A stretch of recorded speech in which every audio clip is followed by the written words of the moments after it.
चलिए हम आज की कहानी की ओर बढ़ते हैं। अक्षय बस अभी अभी अपनी फर्स्ट पोस्टिंग में था। उसे जनरल पुलिस में अभी अभी दाखिला मिला था। नाउ उसकी ड्यूटी यूजुअली रात के टाइम होती थी। नाइट पेट्रोलिंग, ये उसका एक जनरल रूल था। वेल, चीजें डिफरेंट थी, लेकिन उसकी लाइफ की एक ऐसी चीज होने वाली थी उसके साथ, शायद जो उसने कभी सोचा नहीं था। वो जिस डिपार्टमेंट में वर्क करता था, उस डिपार्टमेंट में हर वक्त वो जब भी जाता उसे कई सारे केसेस मिलते हैं। यूजुअली रात को ड्रंक केसेस, रात को शायद डोमेस्टिक वायलेंस के केसेस उसके लिए आम थे। लेकिन वो दिन फ्राइडे का दिन था। उस दिन उसे एक ऐसा केस मिलने वाला था, शायद जो उसकी जिंदगी का आखिरी केस होता। वो रात को ड्यूटी के वक्त ही सबसे पहले अपने स्टेशन पे पहुंचता है। एक बड़ी सी बिल्डिंग, एक ऐसी बिल्डिंग जो कि यूजुअली बहुत ही ज्यादा कॉन्फिडेंशियल होती है। वो अंदर जाता है, अंदर डिपार्टमेंट में जाता है। वहां पर एक बहुत ही बड़ा कॉल सेंटर जैसी सेटिंग होती है, लेकिन वहां पर सिर्फ और सिर्फ इमरजेंसी कॉलिंग के लिए ही लोग अलाउ होते हैं। अंदर जाने के बाद वो अपने अलॉटेड टेलीफोन ऑपरेटर के पास जाता है। वो अपने टेलीफोन ऑपरेटर के पास जाता है जिसे अलॉट किया गया था सिर्फ और सिर्फ स्पेसिफिकली उसके डिपार्टमेंट के लिए, और वो वहां पर जाकर उनसे बात करता है। वहां पर उसे सुप्रिया मिलती है। नाउ द थिंग इज, सबसे ज्यादा अजीब गरीब और डरावनी बात वो उसे बताती है, यहाँ पर लगभग हर दिन एक फोन आता है एक ऐसी स्पेसिफिक लोकेशन से जहाँ पर जब भी डिस्पैच गई है वहां पर एक्चुअली कुछ भी नहीं हुआ है। एंड मैंने से उस जगह पर कुछ भी नहीं है मतलब कुछ भी नहीं है। एक वीरान सी जगह, एक ऐसी जगह जहां पर आप अगर एडवेंचरस है तो ही जाना पसंद करेंगे, और वो भी रात को। वेल, ये सारी की सारी चीजें अजीब थी। ये सारी की सारी चीजें बस पता ही चल रही होती है उसे कि तभी उसे कॉल आता है। Well, dispatch 05 this location. और उसी वक्त सुप्रिया को भी फोन आता है, उस औरत का। वो फोन स्पीकर पर रखती है। एक औरत जो कि होगी अपने 80s में, वो बोल रही होती है, मुझे लगता है यहाँ पर कोई है। मुझे लगता है यहाँ पर कोई है जो कि बस मेरा इंतजार कर रहा है। वो मुझे बहुत दिन से दिख रहा है, प्लीज आ जाओ। और ये चीज भी बहुत दिनों से चल रही है। कॉल आता, कॉल कटता, डिस्पैच जाती, मगर उन्हें वहां पर कुछ नहीं मिलता। इस बार डिस्पैच 05 डिसाइड करती है कि वो जाएगी। सुप्रिया ऑलरेडी बोलती है कि वहां जाने का कोई सेंस नहीं है, मगर डिस्पैच 05 इस बार जाने के लिए रेडी थी। नाउ इस वक्त कुछ ऐसा वक्त था जब ऑलरेडी बहुत ज्यादा अंडरस्टाफिंग सी चल रही थी। कोई भी को पैसेंजर साइड में नहीं होता था। इनफैक्ट कोई भी को शायद ही नाइट शिफ्ट को प्रेफर करता था। मगर स्टिल 05 डिस्पैच को निकलना था। डिस्पैच 05 गिवन लोकेशन तक निकल जाती है। पहले शहर, फिर उसके बाद थोड़ा आउटस्कर्ट्स, और फिर लिटिल जंगल। लेकिन एक कॉल भी वहां से आ रही थी, सो ऐसा नहीं था कि ये जगह कोई ऐसी जगह है जहां पर शायद कोई पहले कहीं गया ही ना हो। शायद एक्चुअली वहां पर कुछ लोग रहते हो, मगर इतने कम कि किसी को पता ही ना हो। खैर, डिस्पैच 05 वहां पर जाती है। वहां पहुंचने के बाद भी इंस्पेक्टर को कुछ नहीं दिखता है। ऐसा लगता है जैसे कि मानो वो एक जंगल में है और वहां पर उसे कोई नजर नहीं आता। मगर स्टिल वो धीरे धीरे सोचता है कि शायद अगल बगल कोई होगा।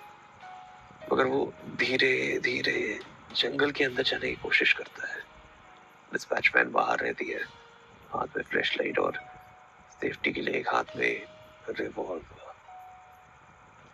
वो अंदर की ओर जा रहा होता है और धीरे धीरे जैसे जैसे वो अंदर की ओर जाता है, हर चीज और भी ज्यादा डार्क होती जाती है। सिर्फ जंगल के बीचों बीच जहां कोई नहीं होता, वहां पर जाना रात के लगभग 3 बजे। वाओ, स्टिल वो वहां तक जाता है।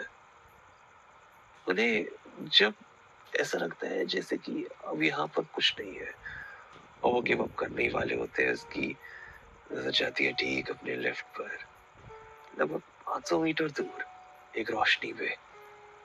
ऐसा लग रहा था जैसे कि मानो वो एक घर की रोशनी है। साइमल्टेनियसली वो कॉल सेंटर में कॉल करते हैं, मगर इतना सिग्नल भी नहीं होता है कि वो प्रॉपरली वहां तक पहुंच पाए बात। मगर जैसे तैसे वो बात करते हैं, टूटी मोटी ही सही, मगर वो बताते हैं कि वो वहां पर है। वो अंदर की ओर जाना चालू करते हैं, धीरे धीरे उस रोशनी के पास। वो रोशनी को देख के ऐसा लग रहा था जैसे मानो दूर से कोई है जो कि लालटेन जलाया हुआ है।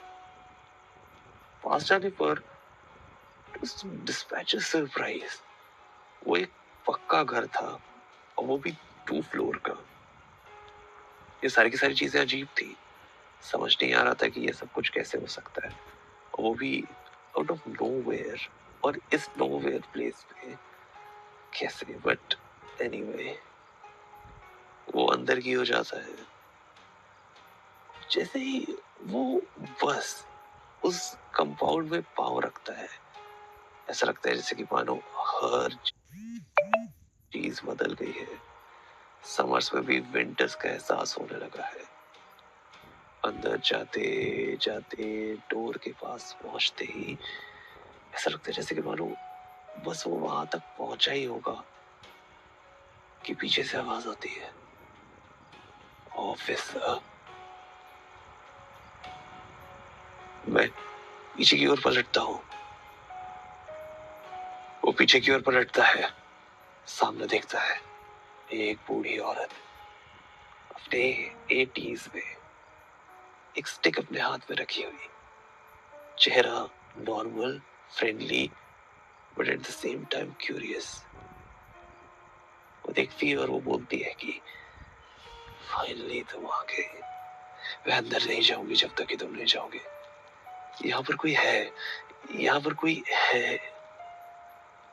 वो उसे शांत करता है। तो के मैं देखता हूँ। वो धीरे से उसको बाहर ही रहने बोलता है और अपने हाथों में रिवॉल्वर लेता है और अंदर की ओर जाता है। पहला प्रेडिक्शन, क्या वो कोई जंगली जानवर है? दूसरा, या फिर एक्चुअली कोई है जो कि अंदर ब्रेक इन किया है? ये थर्ड चीज, एक्चुअली ये औरत सीरियसली मेंटली चैलेंज्ड है एंड शायद ये सिर्फ ऐसे ही फोन करती है। रीजन जो भी हो, ड्यूटी वाज इम्पोर्टेंट। डिस्पैच 05 को अकाउंटेबिलिटी चाहिए थी। वो अपने हाथों में रिवॉल्वर लेता है और वो अंदर की ओर जाना चालू करता है।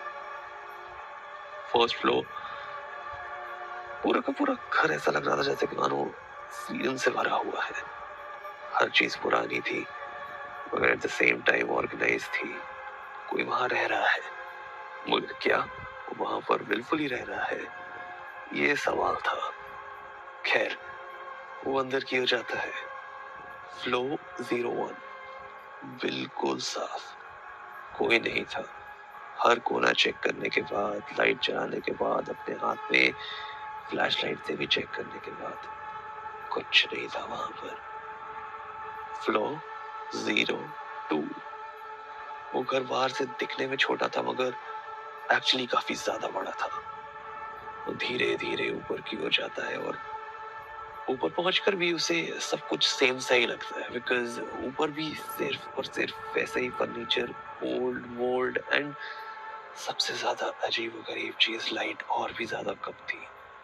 लिटरली वो फ्लैश लाइट जलाकर ही वहां पर चीजें देख पा रहा था। ऐसा लग रहा था जैसे कि मानो ऊपर वाली फ्लोर में तो कोई आता भी नहीं है, विच मेक सेंस, क्योंकि वो औरत अपने 80s में है। वो ऊपर जा भी नहीं सकती, और मोस्ट इम्पोर्टेंट चीज, ये सब कुछ उसके लिए इतना बड़ा घर संभालना, it's impossible, so understandable. But next वो सामने रूम की ओर जाता है। सामने एक रूम नजर आता है उसे, एक ऐसा रूम जिसे देखेंगे तो कंपैरेटिवली बाकी जगहों से वो रूम बहुत ही ज्यादा क्लीन था। वो रूम इतना ज्यादा क्लीन था कि आप देख सकते थे जैसे कि कोई है जो कि उसे हर दिन क्लीन करता है। एक 80s में रहने वाली औरत के लिए ये करना, well I would say impressive, but still. खैर, वो उधर भी जाता है। चीजें इधर उधर देखने के बाद उसे स्टिल कुछ नहीं मिलता, मगर एट द सेम टाइम उसे उस जगह से एक सीरन जैसी स्मेल आ रही होती है। एक ऐसी स्मेल जिसे शायद स्मेल करने के बाद आपको ऐसा लगे जैसे कि वो एक सड़ी हुई लाश की है वो। और जबकि इतना टाइम हो चुका है उसे पेट्रोलिंग की है, ये स्मेल उसके लिए फेमिलियर थी। वो अपने हाथों में गन रखता है और वो इधर उधर देखने लगता है कि तभी उसका ध्यान जाता है बेड के नीचे। बेड के नीचे एक हाथ वो साफ साफ देख सकता था। उसने बहुत ही ज्यादा केयरफुली उस हाथ को खींचा, और वो जो देखता है वो कभी भी अपने जीवन में नहीं भूल पाएगा। वो देखता है उस बेड के नीचे उसी औरत की लाश थी। वो डर जाता है, वो पीछे हट जाता है, मगर एट द सेम टाइम वो औरत जो कि अभी बेड के नीचे थी वो स्माइल करने लगती है। ऐसा लगता है जैसे कि मानो उसकी लाश अभी लाश नहीं है। वो हंसने लगती है, लेकिन इसकी आंख स्टिल बंद रहती है। और फिर जब वो अपनी आंख खोलती है तब आंखों में पूरा का पूरा कालापन। वो पूरे के पूरे रूम में ऐसे चल रही होती है जैसे कि मानो वो एक छिपकली है, हर जगह चढ़ सकती थी वो। और सिर्फ डिस्पैच 05 वहां पर बैठकर ये सब कुछ देख रहा था। शायद ये सारी की सारी चीजें उसके साथ हो रही थी कि तभी उसका ध्यान जाता है पीछे अलमीरा में। पीछे अलमीरा को खोलने के साथ ही अंदर से दो लाश बाहर की ओर गिरती है। सारी की सारी चीजें अजीब थी, डरावनी थी। एंड टू बी ऑनेस्ट ऐसा लग रहा था जैसे कि मानो ये औरत सिर्फ और सिर्फ लोगों को बुलाती है ताकि वो उनके साथ यही कर सके। सबकी बॉडी से स्किन निकली हुई थी, खून बाहर की ओर गिर रहा था, कपड़े नहीं थे, सर फूटा हुआ था। ये सारी की सारी चीजें हो ही रही होती है कि तभी 05 अपने हाथों में देखते हैं, उसके हाथ में एक मैसेज आता है। मैसेज सुप्रिया का ही होता है। I am so sorry but you have to go. वो ये मैसेज पढ़ता है और वो सामने की ओर देखता है। सामने वही औरत अपने हाथ में एक चाकू लेकर खड़ी रहती है। हाथ पांव सुन्न हो चुके थे क्योंकि शायद उस जगह पर कुछ तो भी ऐसी चीज थी जिसे वो मास्क पहनी हुई थी, और मुझे ऐसा लग रहा था जैसे कि मानो मैं बेहोश हो रहा हूँ। मैं सिर्फ उसके हाथ में वो बड़ा सा चाकू देख सकता था जिसे देखकर वो समझ चुकी थी कि शायद अब उसका शिकार उसके सामने है। वो बेहोश हो रहा है और उसके चेहरे पर मास्क है। वो धीरे धीरे अपने पांव से मेरे पास आ रही थी। मैं दौड़ने की कोशिश कर रहा था मगर सब कुछ सब कुछ सब कुछ मेरी आंखों के सामने गायब हो रहा था। इस वक्त तक मैं धीरे धीरे अपना पूरा का पूरा संतुलन अपने दिमाग से खो चुका था। सिर्फ और सिर्फ अब आंखों के सामने था काला पर्दा। ये कहानी जहाँ की है, कुछ लगभग 1-1.5 साल के बाद वहां पर लगभग 15 से 20 पुलिस ऑफिसर्स, जो कि इंटरनल डिपार्टमेंट से भी कई लोगों ने वहां पर भेजे हुए थे, और कई सारे लोकल लोगों की भी लाश मिली। उस जगह पर एक औरत कैनिबलिज्म परफॉर्म करती थी, और उसके लिए लोगों को लाने का सिर्फ यही जरिया था। कुछ लोग डिपार्टमेंट से थे जो कि उसके साथ मिले हुए थे, और वो ये पैसों के लिए किया करते थे। उन्हें भी आगे चलकर लेटर अरेस्ट किया गया, मगर इन सारी की सारी चीजों का स्टिल एक कॉन्क्रीट प्रूफ नहीं मिला, क्योंकि वो औरत कहीं गायब हो गई। कुछ का मानना है वो मर गई, और कुछ का मानना है वो अब कहीं और है, मगर फर्क नहीं पड़ता। बहुत सारे लोगों ने अपनी जान गंवाई है।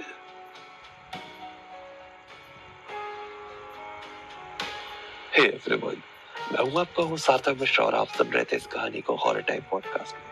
अगर आप सब लोगों ने हॉरर टाइम पॉडकास्ट को अब तक फॉलो नहीं किया है तो प्लीज हॉरर टाइम पॉडकास्ट को फॉलो कर लो, क्योंकि मैं हर वेडनेसडे लेकर आता हूँ ऐसी अजीबो गरीब और डरावनी कहानी आप लोगों के सामने। चलिए, मैं मिलता हूँ आपसे अगली कहानी में।